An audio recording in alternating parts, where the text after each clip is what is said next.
Kembali di Landstalk masih membahas soal pendidikan gratis yang akan dievaluasi rencananya ya Dora. Ya. Masih bersama pemerhati pendidikan Doni Kusuma dan kami sebetulnya juga sudah mencoba untuk menghubungi dari pihak Kementerian Pendidikan dan Kebudayaan. Namun hingga saat ini masih belum ada satupun yang bisa memberikan keterangan. Kembali ke Pak Doni. Pak Doni, ini kalau kita bicara soal pendidikan, bagi saya itu dua hal Pak. Pendidikan itu harus berkualitas dan mudah diakses bagi siapapun sebetulnya. Nah, kalau kita bicara soal kualitas, setuju bahwa biayanya pasti mahal. Tapi itu tanggung jawab negara mestinya.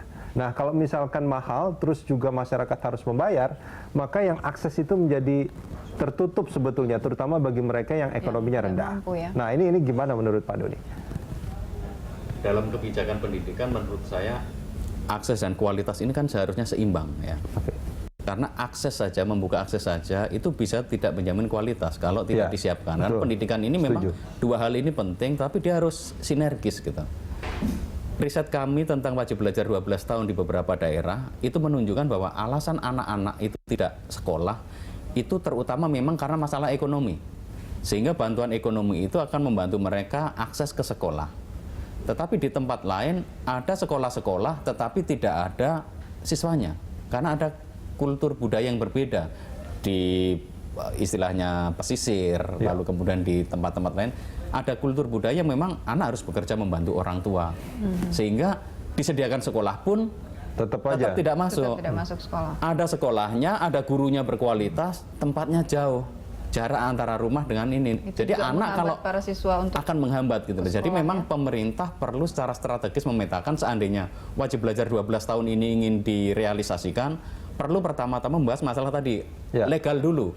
Peraturan hukumnya saja ini belum ada. Peraturan pemerintah tidak kuat karena kalau peraturan pemerintah tadi dia hanya mendoronglah pemerintah daerah bikin perda gitu. Tetapi perda pun ternyata dipolitisasi gitu. Hanya jadi jualan saat kampanye, tapi faktanya tidak ada. Sekolah-sekolah negerinya malah menjadi turun kualitasnya. Lalu yang kedua, memikirkan pembiayaannya, terutama untuk yang SMA. Ini tidak membicarakan yang SMP-nya ya. Sampai SMP itu angka partisipasi murni kita itu masih rendah gitu, sekitar 90, belum sampai 100%. Itu pun juga berarti kan ada 10% ya orang-orang miskin yang belum bisa masuk di sana, akses belum masuk semuanya. Maka harus ada strategi untuk ngecek di mana biaya-biayanya seperti apa dari mana. Karena memang anggaran kita itu kalau kita lihat sangat terbatas. Pernah ada semacam simulasi gitu, mungkin sudah dimulai sejak zamannya Pak Muhammad Nuh, dilanjutkan ke zamannya Pak Anies. Itu ternyata untuk 1 tahun untuk membuat infrastruktur saja itu butuh sekitar 10 triliun per tahun. Per tahun, 10 triliun. Rata-rata gitu ya, katakanlah gambaran besarnya. Dan itu kalau ada dana itu untuk mempersiapkan infrastruktur sampai tahun 2020, kita sudah punya akses untuk seluruh anak bisa masuk ke sekolah. Tetapi kan bagaimana mempersiapkan gurunya? Anggaran kita untuk sertifikasi guru tunjangan itu sudah sangat besar, sekitar 45%. Yang lainnya 30% untuk dana bos dan lain-lain. Nah, kalau ditambah dengan jumlah guru yang begitu banyak, akses yang begitu besar, anggaran pendidikan kita bisa kolaps dan akhirnya malah tidak bisa jalan. Maka memang partisipasi masyarakat itu sangat dibutuhkan, kontribusi masyarakat. Tetapi masalahnya bagaimana caranya dan di mana meletakkan kontribusi masyarakat itu.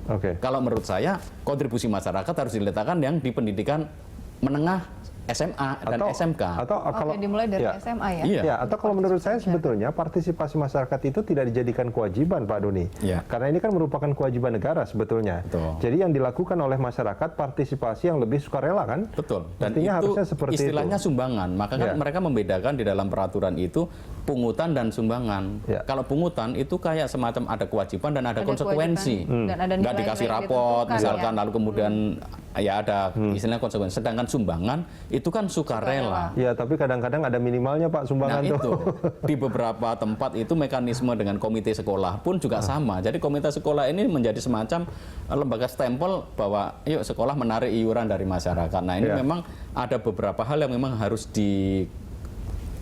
istilahnya dibetulkan. Mungkin peranan komite sekolah itu harus seperti apa. Karena mereka menjadi kunci dalam rangka menarik iuran dari masyarakat. Di beberapa tempat saya melihat masyarakat itu memang nggak keberatan seandainya dia tahu saya harus bayar berapa untuk apa dan laporannya apa, karena ini nanti akan kembali kepada anak-anak mereka.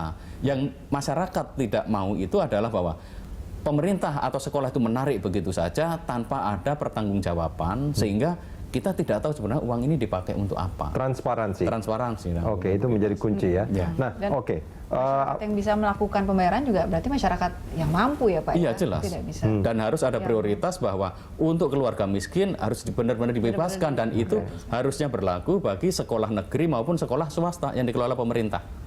Karena sekolah swasta kan dia menarik biaya begitu tinggi untuk yang kelompok-kelompok yang lain, tetapi dengan sistem subsidi silang harus ada orang-orang miskin yang tidak mampu, harus ada ruang di situ. Dan saya rasa kebijakan pemerintah kan seperti itu. Cuman ini bagaimana mengontrolnya kita belum tahu selama ini bagaimana prakteknya. Oke, kalau sekarang partisipasi masyarakat perlu, Ya. tapi juga anggaran pendidikan kita juga perlu nggak sih sebetulnya bukan hanya dikelola dengan baik, tapi juga mesti ditambah.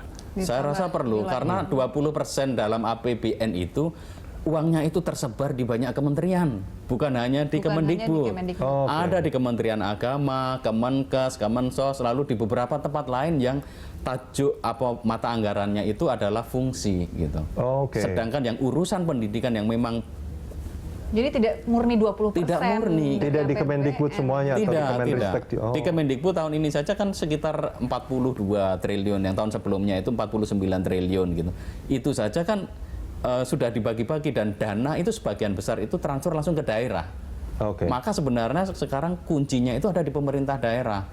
Pemerintah mestinya mendorong masyarakat untuk mengawal bahwa dana-dana yang sudah ditransfer dari pusat ke daerah itu benar-benar sampai ke sekolah-sekolah. Ini kalau kita bicara soal daerah agak ngeri-ngeri sedap sebetulnya ini kan. Betul, karena dana dari seluruh 20% itu hampir 65% itu ada di daerah. Di daerah tersebar. Sehingga itu sekitar berapa triliun? Ya, mungkin sekitar 200-an triliun ada di sana di daerah. Maka itu yang memang perlu benar-benar dikawal. Diawasi.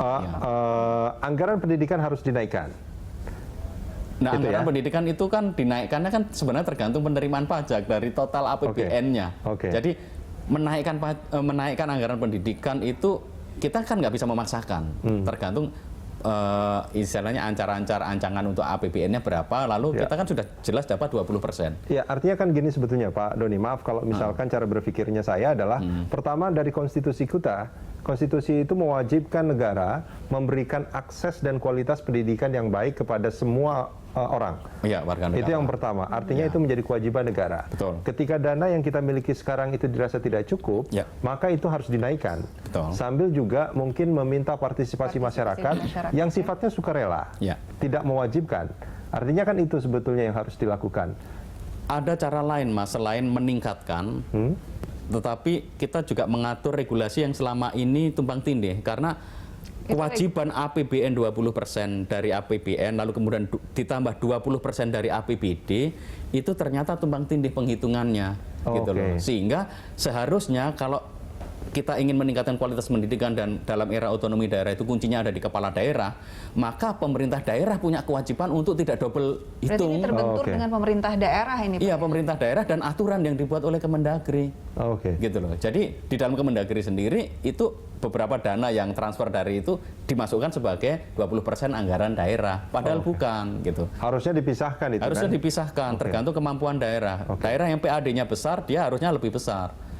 Tapi kalau daerah itu memang kemampuannya kecil, pemerintah tetap harus support. Di beberapa daerah memang untuk bayar guru mereka nggak bisa, maka harus transfer dari pusat. Tetapi mereka juga tidak ada niat inisiatif untuk menambah dari pendapatan asli mereka untuk proses pendidikannya. Nah, ini yang memang harus kemudian dijernihkan. Kemendikbud bisa komunikasi dengan Kemendagri, membahas sebenarnya 20% yang daerah itu bagaimana menghitungnya gitu. Supaya tidak ada double perhitungan. Maksudnya 20% dari anggaran daerah dari itu APBD. Jangan dihitung dari yang dikirim dari pusat ke... Betul. Seharusnya kan seperti itu gitu. Baik. Maka kalau dari daerah itu kemarin misalkan dari neraca pendidikan daerah di Nusa Tenggara Timur, sumbangan pemerintah daerah per siswa per tahun itu hanya Rp34.000. 34.000? 34.000 per tahun? Ya. Itu artinya apa? Pemerintah daerah belum memiliki concern keprihatinan pada dunia pendidikan. Di Jakarta ini sudah 7 juta, sangat tinggi. Jadi sumbangan pemerintah daerah terhadap pendidikan di Jakarta itu sekitar 7 juta. Luar biasa. Jadi kan sebetulnya. sangat beda sekali. Yang satu ini secangkir kopi, yang sini dan kualitasnya juga akan terlihat tentu timpang saja. ya. nenek moyang kita sudah punya peribahasa Jerbasuki Mawapiyo kan. Untuk sukses itu selalu ada biayanya dan di seluruh negara OECD, di negara-negara besar yang pendidikannya bagus, itu pasti ada biayanya yang besar. Tetapi biaya ini tepat sasaran dan bisa dipertanggungjawabkan dan ada hasilnya. Jangan sampai kita anggaran sudah sedikit, pengelolanya tidak profesional, lalu kemudian tidak capai sasaran, lalu amanat konstitusi tidak akan terpenuhi. Baik, kita jeda dulu, kita lanjutkan dialog ini, pemirsa tetaplah di Lunch Talk.